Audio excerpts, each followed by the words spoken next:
Welcome to Walk in the Shadows with me, your host, Tim Woolworth. This is episode 3, Yellow Butterfly, of the third series of our podcast. In the first 2 episodes of this season, and in one of the bonus episodes in our Shadow Realm, we have covered the idea of vampires draining the life force from an individual. This draining was not through blood, but rather through the life energy a person contains. We first covered the undead vampire, a vampire ghost if you will, throttling someone at night, thereby raising the victim's emotional state to a point where they become a succulent feast. This type of attack typically occurred over the course of mere days before the victim succumbed to death. Upon death, the victim was destined to reappear as a vampire ghost to plague the village in which they lived with the exact same attacks. The other type of vampire we covered in depth was an energy vampire. These are purported vampires who walk among us today, silently feeding upon unsuspecting victims. The energy vampire, also known as psychic vampires, or psy-vamps as an abbreviation, are born without a way to sustain their own energetic needs. To subsist and continue with life, they need to feed daily, whether it is lightly from many persons or heavily from one person. The psy-vamp typically feeds through unseen, dark energy tentacles that consume energy from a person's aura. These 2 types of vampires are marginalized in media in comparison to the classic, blood-drinking creature of the night. The vampire that drinks blood, also known as a sanguine vampire or a sanguinarian, is not a myth. There are many sanguinarians throughout our paranormal world right now. They do not turn into bats, go unseen in mirrors, or flee at the sign of the cross. In this episode, we will focus primarily upon those who consume blood, be it as a ritual, an energetic need, a fetish, or as a dark path that leads to murder. If this topic intrigues you and you need to hear more, there are bonus episodes in this series that only Shadow people have access to. With all topics we cover, the Walk in the Shadows bonus episodes expand upon the concepts in each season. To gain access to all of our bonus episodes and other perks like free merchandise, please visit the Shadow Realm for more information. The link is in the show notes. If I may have one more ask before we get to the good stuff, like and subscribe to our podcast. If you really vibe with what we're doing, please leave a review and tell a friend or 2. We really do appreciate it. And after this short break, we will begin our exploration of the sanguine vampires.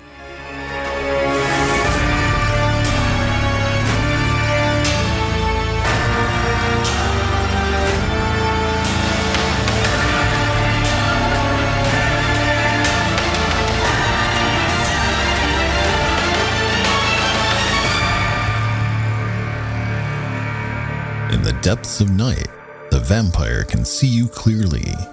It creeps up to an area you have exposed to the open, like a foot sticking out from underneath a blanket. The vampire, which is missing several genes that are necessary to process regular food, knows that it needs blood, and only blood, to survive. Since blood is primarily water and is mostly calorie deficient, the vampire knows it needs to drink tonight to keep going. Missing just 2 meals may mean starvation.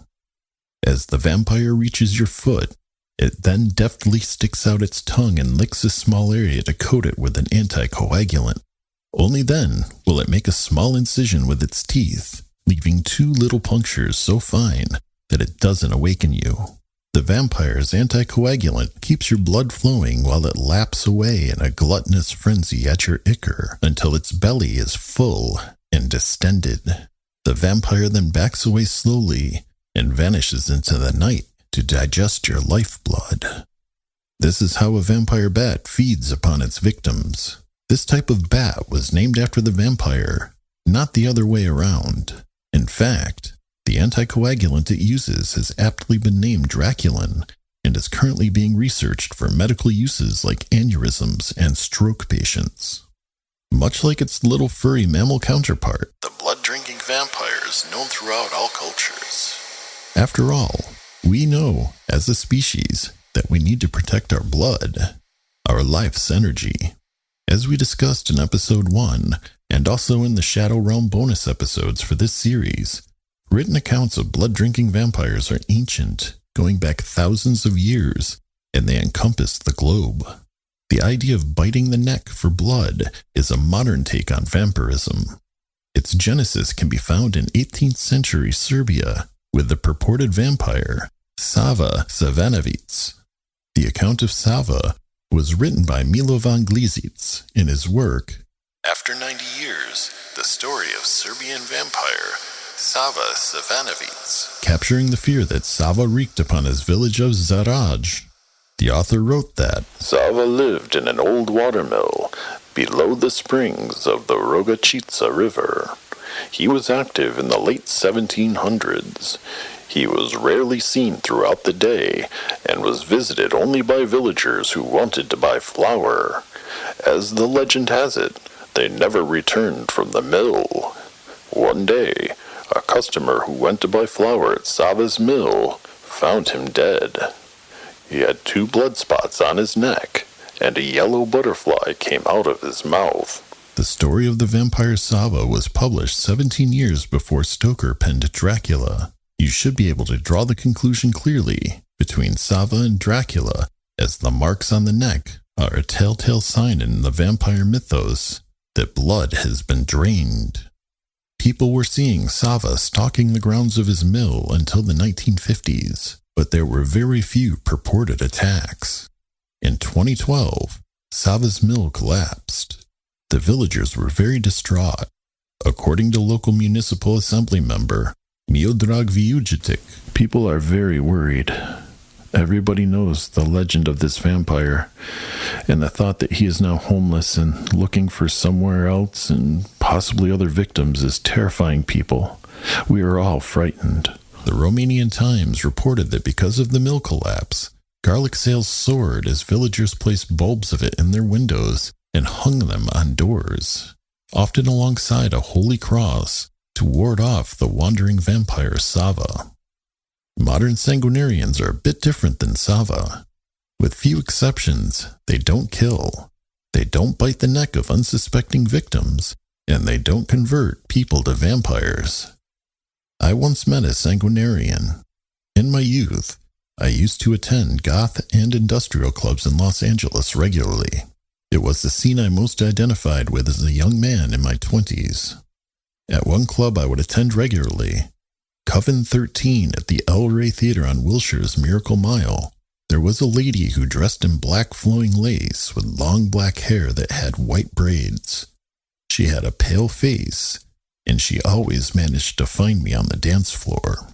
I can still remember her scent, earthy and autumnal.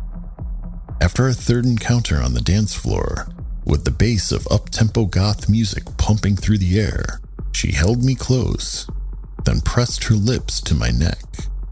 She then moved slightly lower onto my shoulder that was exposed via my fishnet shirt, and bit into my trapezius muscle so hard she drew blood and left her mouth there.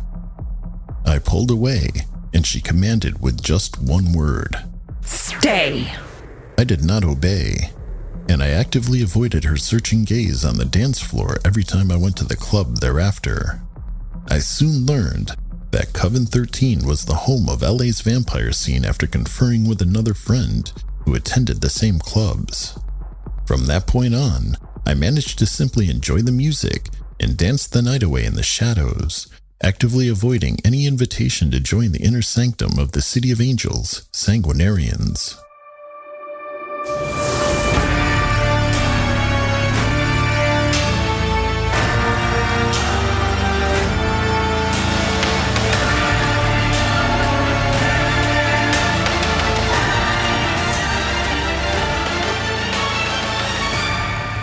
We cannot begin a deep discussion of sanguine practices without addressing the Blood Countess, Elizabeth Bathory.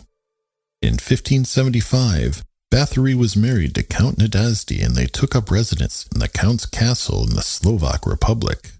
Being a person of power with many servants, Bathory was known to inflict cruel punishments upon the servants, primarily young women who had moved to the castle to learn etiquette, and they would never return home.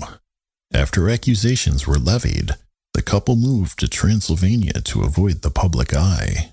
The rumor mill started again after the Count died in 1604, and Bathory's treatment of young women started to become known throughout the Slavic lands, resulting in an investigation by the Archduke of Austria. By 1610, Bathory was implicated on the death of over 650 people and was convicted in the year 1611. Documents arose after her successful conviction about her practices. While she was never caught killing, upon her arrest there was a mutilated body, a few corpses, and a young woman who was very close to death. There were bodies buried on the grounds in unmarked graves. Rumors started that in order to stay young, Bathory would bathe in the blood of young women, believing that their blood contained their youthful life's energies. One young woman testified in court that Bathory bit her for blood. As a ritual, Bathory would kill at 4 a.m. and drain the victim's blood for her bathing purposes. You may be asking, why a bath? Bathory thought that it would keep her skin looking young and supple. According to German scholar Michael Wagner, Elizabeth used to dress up well in order to please her husband. On one occasion, her chambermaid saw something wrong with her headdress, and as a recompense for observing it, received a severe box on the ear that blood gushed from her nose and spurted on her mistress's face. When the blood drops were washed off, her face appeared more beautiful, whiter, and more transparent on the spots where the blood had been. Elizabeth, therefore, formed the resolve to bathe her face and her entire body in human blood so as to enhance her beauty. Other than fictionalized or imagined, there are no written accounts of Bathory drinking her victim's blood, and one could easily speculate that if Bathory bathed in the blood of young women to look younger, she certainly might be inclined to consume their lifeblood as well. Although very rare, sanguinarians of the modern era have certainly committed murder with the express purpose of consuming lifeblood. One such sanguinarian was well known in the early 20th century. On April 17th, 1925, the word vampire rolled across Europe once more when a news headline in the Daily Express proclaimed above the fold, "Vampire brain, plan to preserve for science." That brain belonged to Fritz Harman, forever to be remembered as the Hanover Vampire, or the Butcher of Hanover, and he was truly a monster who preyed upon mankind. The newspaper reported that, owing to the exceptional character of the crimes, most of Harman's victims were bitten to death. The case aroused tremendous interest among German scientists.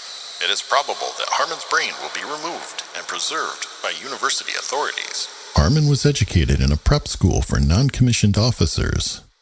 As an adult, he served as a good soldier by all records. After being released from military service for ill health, he returned home. He could not live under his parents' roof without constant quarreling.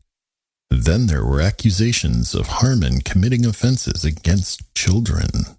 Harman was promptly arrested and sent to live in an asylum in Switzerland. He eventually escaped and returned home. The quarreling continued.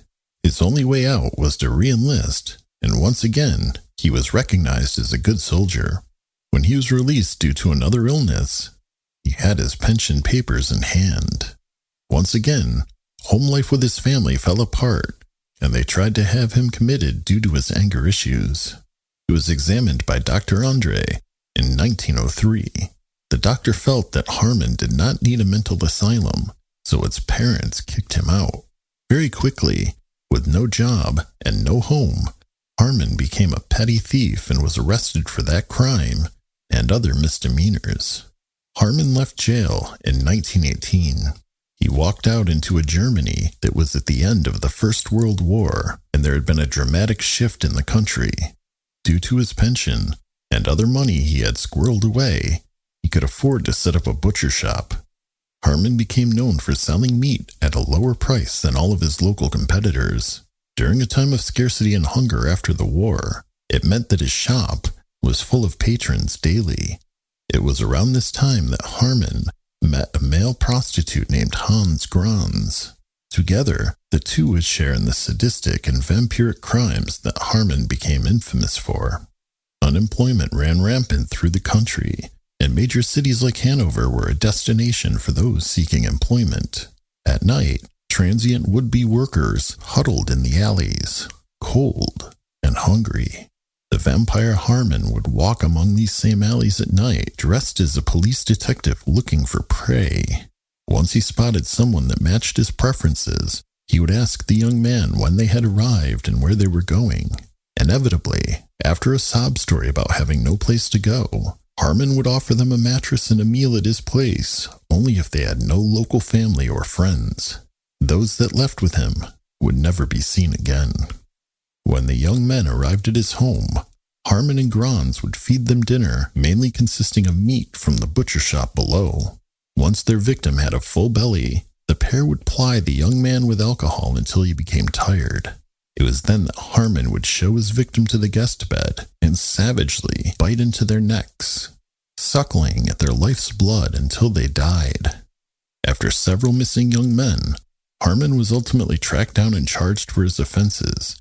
The murder of 24 people, although estimates put that number well north of 50.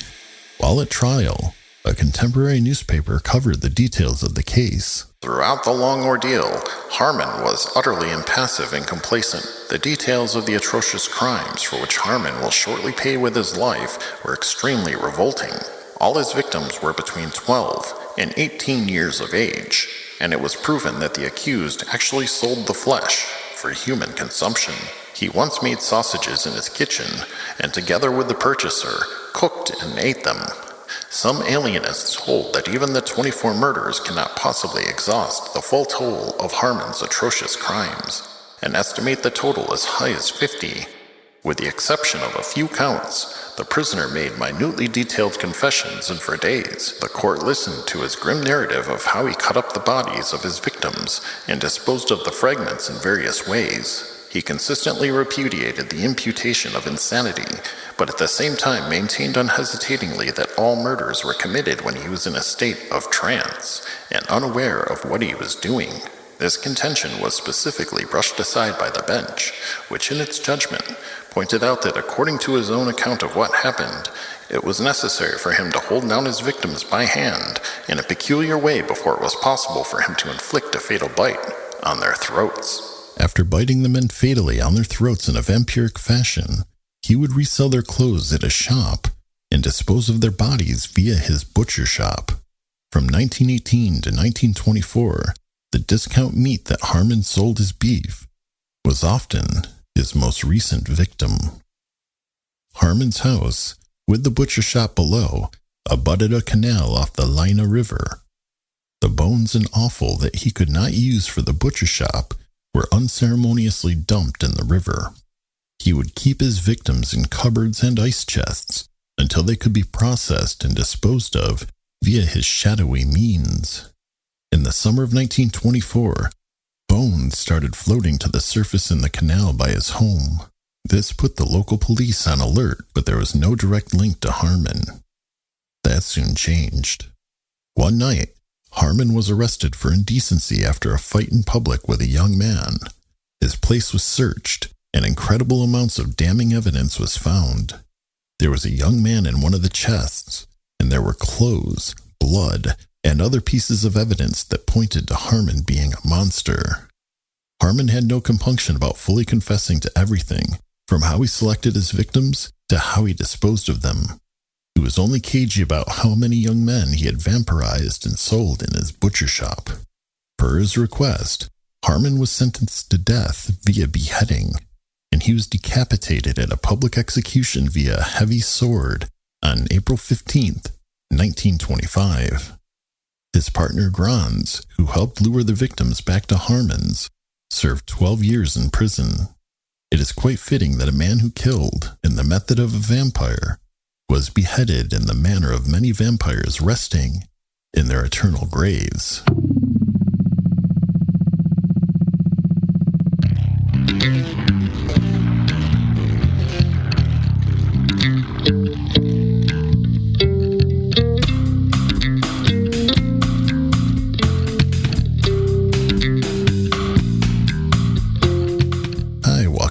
Shadows listener.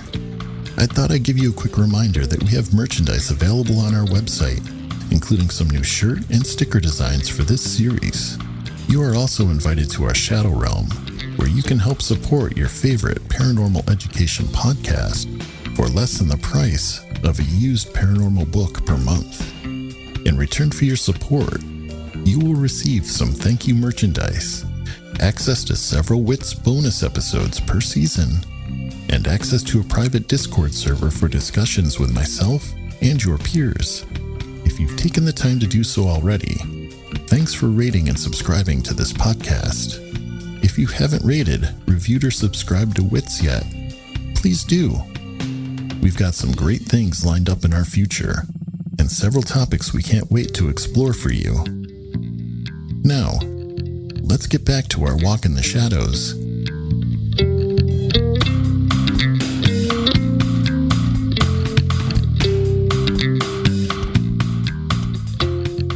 When it comes to vampiric sanguine practices, there are generally two types of persons that feed on blood: those that physically need it to bolster their own energetic reserves, and those that are blood fetishists. A blood fetishist is a human that has a craving for blood, but does not receive any energy from it. Instead, blood fetishists satisfy a physical, psychological manifestation by ingesting the sanguine fluid. One blood fetishist, Rose, recognized her craving early on.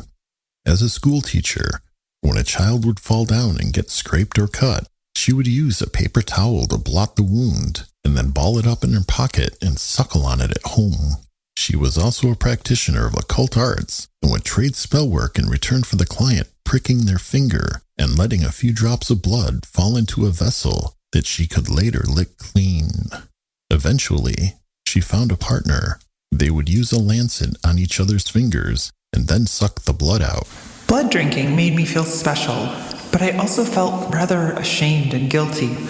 I had a confused self-image. Whether a blood fetishist or a sanguine vampire, one of the interesting caveats in the practice of blood drinking is that consuming only a pint full of blood at a time will induce vomiting.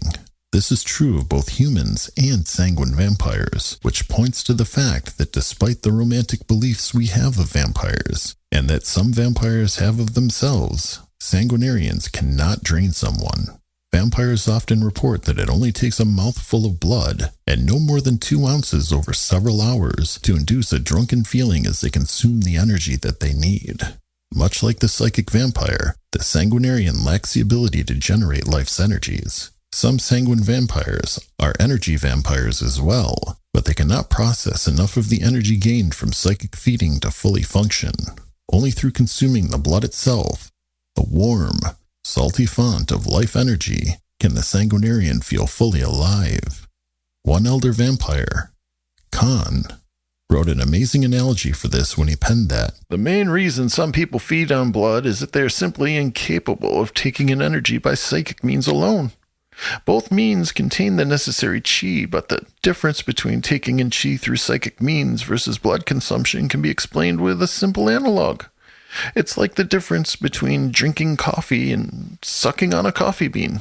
Another sanguinarian, Marie of Shadow Lore, also believes that she feeds off of the life's blood and psi energy of the donor at the same time. When a donor allows her to take a syringe of blood, which she then deposits into a cup to drink, she is not as sated and finds that she needs more blood to get the same effect as drinking directly from the tapped donor. She believes that the psi energy is of much lower efficacy when blood is separated from the person. It's all in the contact I have with the vessel and the emotions I've created. The touching of our knees, my hand holding his, caressing his hand and his arm, locking onto his eyes. When I place my mouth over the wound and bring his blood into my mouth, I am not just ingesting his blood. I am breathing in his life force. The contact makes a more solid connection. Without this type of contact, I would need a greater quantity of his blood for the same satisfaction. If there is no connection or contact, then I need to take more blood.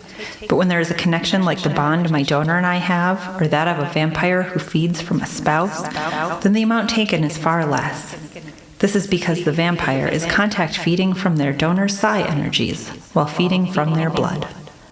Vampires are found all over the world. It is a very complex culture with many subcultures that inform their practice. There are several houses, the vampiric equivalent of a witch's coven, that vampires align themselves with. There is a code of ethics to be followed. There are informal dinners, gatherings, and even vampire dress balls. If you look into the depths of vampirism, there are also organized vampire religions based upon magical traditions, complete with their own literature and Bibles. One such church, the Temple of the Vampire, sees the vampire as the next step in human evolution. In order to prepare vampires for this future, they strive to educate and establish only those aspects of the vampire mythos that include a love and respect for all life, physical immortality, individual elegance, proven wisdom, civilized behavior, worldly success, and personal happiness, while also rejecting those aspects of the vampire mythos that are negative, including any that are anti-life, antisocial, deathist, crude, gory, self-defeating, or criminal. With wrapping up the sanguinarian portion of the vampire series, I'd like to leave you with a quote from the vampire Alexander Ducour. He wrote the following creed: "As an outsider, I found it simple and elegant with effective wording designed to remind all vampire brethren to know well that which binds them." The Sanguine Creed. This is the creed for those who must feed upon life. Do not forget these words, for they separate the gods from the monsters. Respect the blood.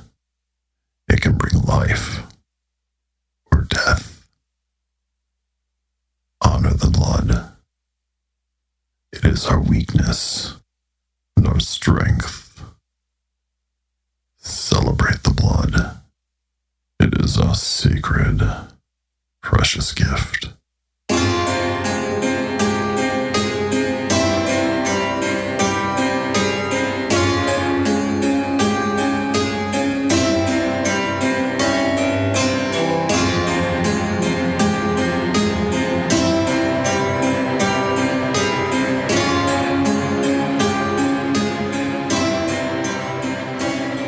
This episode was researched and written by me, Tim Woolworth, with vocal assistance by Catherine Paczynski.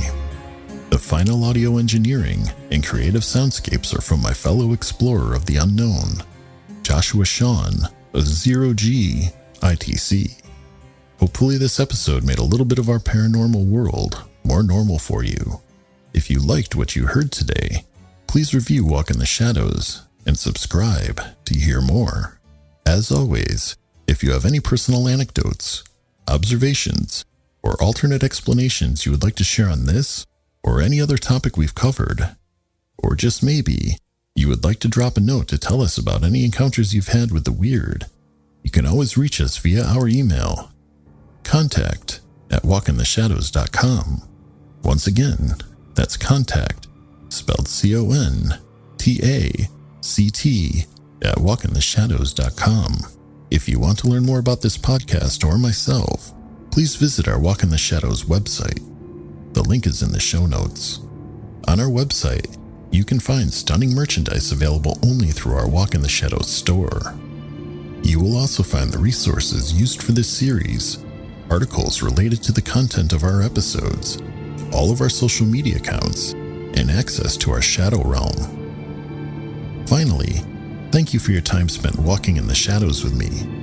I know your time is valuable, so I really appreciate you being here, in this moment.